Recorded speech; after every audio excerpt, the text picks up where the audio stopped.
Order. Pursuant to Standing Order number 25D, I propose to extend the time of this day's sitting beyond the moment of interruption for a period of up to 30 days. Sorry, 30 minutes.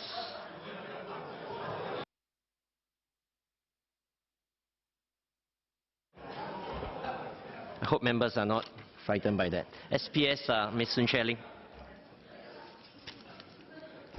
Mr. Deputy Speaker, I thank the members for their very animated speeches and for their suggestions and views. Let me start by addressing members' comments on the bill. Mr. Louis Ng expressed concerns about the limiting effect of the new definition of animal, which replaces the present one in the National Parks Board Act. The new definition is non-exhaustive, as signified by the use of the word includes. The new definition in the bill therefore allows for the inclusion of invertebrates as an animal. Mr. Ng also asked why we split the duties of AVA's Director General of Agri-Food and Veterinary Services among 4 newly created Director Generals in the Animal and Birds Act, the Wild Animals and Birds Act, the Endangered Species Import and Export Act, and the Control of Plants Act. The administration of each of these 4 acts will be transferred under the bill from AVA to NParks. Each act has a significant, different and distinct purpose and scope from the other. Hence, the bill provides the flexibility to appoint separate technical experts for each role. But notwithstanding this, as Mr. Ng has pointed out, the same person could be appointed as the Director General for more than one role if he or she has the right expertise. Regardless of the number of officers performing these roles, they will report to the same CEO, who will ensure that there continues to be close coordination across the different teams. Dr. Fatima Latif asked about the staffing arrangements. The senior management of AVA and NParks have engaged their staff through several town halls and engagement sessions to ensure that they are aware of their roles and reporting structure after the reorganization. All AVA staff in its present food-related and non-food undertakings, including secondees, will be transferred to the Singapore Food Agency, SFA, and NParks, respectively. The member may wish to refer to the new Section 25(6), which is inserted by Clause 7 of the bill for AVA's non-food undertakings. Persons on secondment in AVA's food-related undertakings will have been transferred to the SFA under the Singapore Food Agency Bill 2019, which this House has just passed. Members also spoke about animal management. Dr. Lee Bee-Wah and Mr. Gan Thiam Poh spoke about the need for us to coexist harmoniously with animals, birds, and other types of wildlife. Indeed, in our biophilic city in the garden, we live in close proximity to nature and should continue to try to minimize friction in human-animal interactions. The transfer of animal-related functions from AVA to NParks will put us in a better position to do so in several ways. First, as Dr. Lee suggested, we will continue to heighten public awareness regarding wildlife. Should members of the public encounter wildlife such as snakes or wild boars, they can call the existing Animal Response Centre at 1-800-476-1600, which NParks will take over from AVA. This is also the hotline that Dr. Fatima inquired about. We have also put up advisories in parks where there have been previous sightings of wild boars, so members of the public know how to react if they come across them. NParks will also continue to work with nature groups, town councils, as well as schools on public education and engagement programs. For instance, AVA and NParks are members of the long-tailed macaque working group alongside volunteers from animal interest groups such as the Jane Goodall Institute. The working group's flagship community education project, the Monkey Guards program, teaches people how to respond to monkeys and to guide them away from residential areas. Dr. Lee has raised the issue about stray cats feeding. many community cats are taken care of by regular, responsible feeders. In this regard, agencies have worked with the Cat Welfare Society to adopt a calibrated approach to allow such feeding while still taking action to prevent disamenities. When NEA officers encounter cat feeders, they take down their particulars. If the officers return and find that the site is not cleared after a reasonable amount of time, they will be able to carry out enforcement using the particulars collected earlier. But we take the point that Dr. Lee has raised.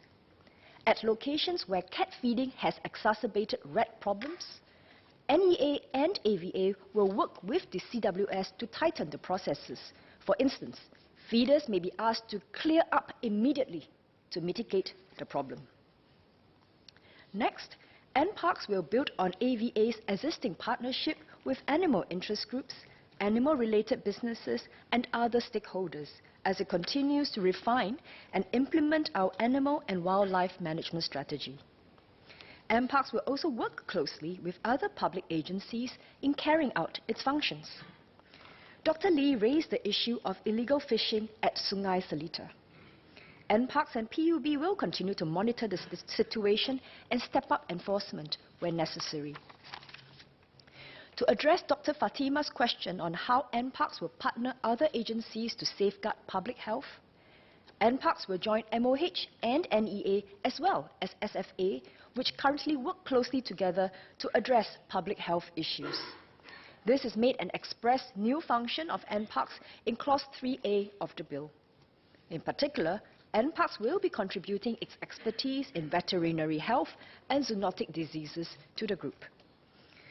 NParks will also undertake a holistic review of the regulatory approach for animal-related businesses such as pet boarders, pet breeders, and veterinary centres. As part of this review, NParks will engage industry players and animal interest groups to find the right balance across their various needs and interests. Third, we will continue to take a holistic science-based approach to animal management.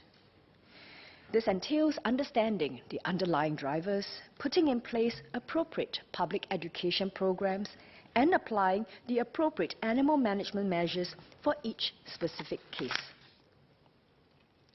A sustainable animal management strategy requires a holistic suite of measures. This can include removal of food sources, use of contraceptives, habitat modification, and population control. For instance, Mr. Gan and Mr. Ng spoke about the management of wild birds in HDB estates. AVA has worked closely with grassroots organizations, town councils, and NEA to educate the public about proper food waste management, as well as stepped up enforcement in problem areas where the presence of improperly disposed food waste exacerbates the situation. AVA has repeatedly highlighted in its public communications that such food sources attract birds and increases their population. This point has been carried by various media outlets, such as the Straits Times, Channel News Asia, and Today in their coverage of such issues. Apart from controlling food sources, AVA has trialled various measures to move the birds away from trees near residential areas, such as the use of lasers, natural bird repellent, and passing low electrical currents through roost trees. A variety of measures are used, and there is no reliance on any one single method for a quick fix. Taking on board the lessons that AVA has learned in dealing with wild birds, NParks will monitor the population, occurrence, diet and movement of wild birds so as to develop effective long-term strategies to mitigate the disamenities caused by them. For instance, NParks is replacing roost trees with other trees that still provide shade but are less attractive to the birds to reduce the number of roosting sites. We have also found recently that with the pruning of potential roost trees, we are able to direct birds away from roosting closely to residential areas. I would like to assure members that NParks will undertake a holistic and scientific approach, and also learn appropriate lessons from experiences overseas to support our efforts in wildlife and animal management. For example, by applying population studies, active tracking and modeling techniques, NParks was able to identify the various troops of macaques in the Upper Thomson area. NParks then worked with the grassroots leaders and residents to stem habits like feeding and poor handling of household trash and to actively drive the macaques away from residential areas. Only when a macaque has acted aggressively will NParks step in to relocate it, or if necessary, put it down for public safety reasons. To address Dr. Fatima's question about NParks' budget for animal management, we are currently focusing on ensuring a smooth transition for all stakeholders and continuity for all existing programs. Thereafter, NParks will undertake a comprehensive review of our animal management measures, including the appropriate budget required. Dr. Fatima also asked if there would be changes to the National Biodiversity Centre, which is currently under NParks. With the reorganization, NParks will be able to integrate its existing expertise in biodiversity, conservation and ecology with AVA's capabilities in animal and plant health, as well as veterinary science. This will enable NParks to add new dimensions to its Nature Conservation Master Plan, which is coordinated by National Biodiversity Centre. For example, NParks will be able to better incorporate the monitoring and management of zoonotic diseases into its wildlife management and species recovery programs. Next, let me address members' comments on pets. I fully agree with Mr. Gunn that pet owners need to be responsible for the welfare of their pets. The Animal and Birds Act mandates that pet owners show a duty of care to their pets. NParks will continue AVA's good work to remind pet owners that a pet is for life. Through the Responsible Pet Ownership Program, we hope to equip potential pet owners with knowledge on the care and responsibility that comes with owning a pet. With the bill, NParks will take over the administration of the Animals and Birds Act, and its officers will be suitably empowered to take enforcement action against anyone who commits an act of animal cruelty or fails to provide adequate care for their pets. Mr. Gunn and Mr. Yi highlighted the issue of irresponsible pet owners in HDB flats causing disamenities to their neighbours. In such cases, AVA and in future, NParks and HDB will work with the flat owners, grassroots leaders and animal welfare groups to resolve the issues and to rehome the animals if necessary. Under the Housing and Development Animals rules, recalcitrant owners who refuse to allow HDB officers to enter and inspect their premises may be brought to court, where they can be fined up to $4,000 upon conviction. In cases where there is reasonable cause to believe that the welfare of the pets is compromised or there is mistreatment, AVA today has powers under the Animals and Birds Act to enter the premises for investigation. The owners, if convicted in court for failing to provide adequate care for their pets, may be liable to a fine not exceeding $10,000 or imprisonment for a term not exceeding 12 months or both. AVA can also seize the animals if there are concerns about their welfare. To answer Mr. Gunn, NParks officers will have these same powers even after the bill is passed. Mr. Yi further suggested that agencies be given powers to forcibly remove pets from private homes due to disamenities arising from the pets, but added a caveat that they should only be used when all other avenues have been exhausted. Indeed, we would need to consider very carefully whether to put in place such powers for NParks officers, as the powers are very intrusive. Mr. Deputy Speaker, sir, I would like to conclude by thanking members once again for their support and suggestions. NParks will continue to engage and work with stakeholders on holistic and science-based strategies to enhance animal health and welfare, as well as ensure that we coexist harmoniously with wildlife and other animals. Mr. Deputy Speaker, I beg to move.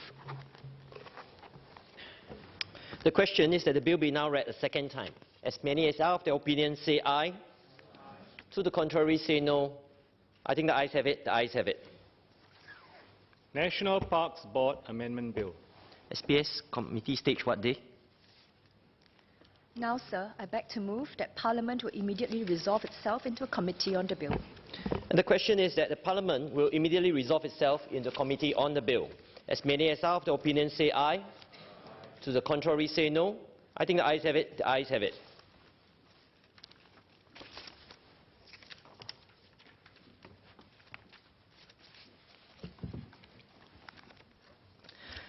The question is that clauses 1 to 17 stand part of the bill. As many as are of the opinion say aye.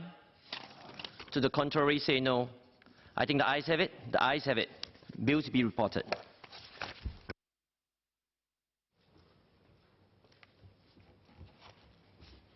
SPS. Mr. Deputy Speaker, I beg to report that the bill has been considered in committee and agreed to without amendment. Third reading what day? Now, sir, I beg to move that the bill be now read a third time. The question is that the bill be now read a third time. As many as are of the opinion say aye. Aye. To the contrary say no. I think the ayes have it. The ayes have it. National Parks Board Amendment Bill. Leader of the House.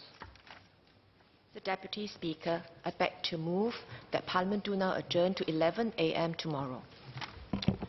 The question is that Parliament do now adjourn to 11 a.m. tomorrow. As many as are of the opinion say aye. Aye. To the contrary say no. I think the ayes have it. The ayes have it. Order, order.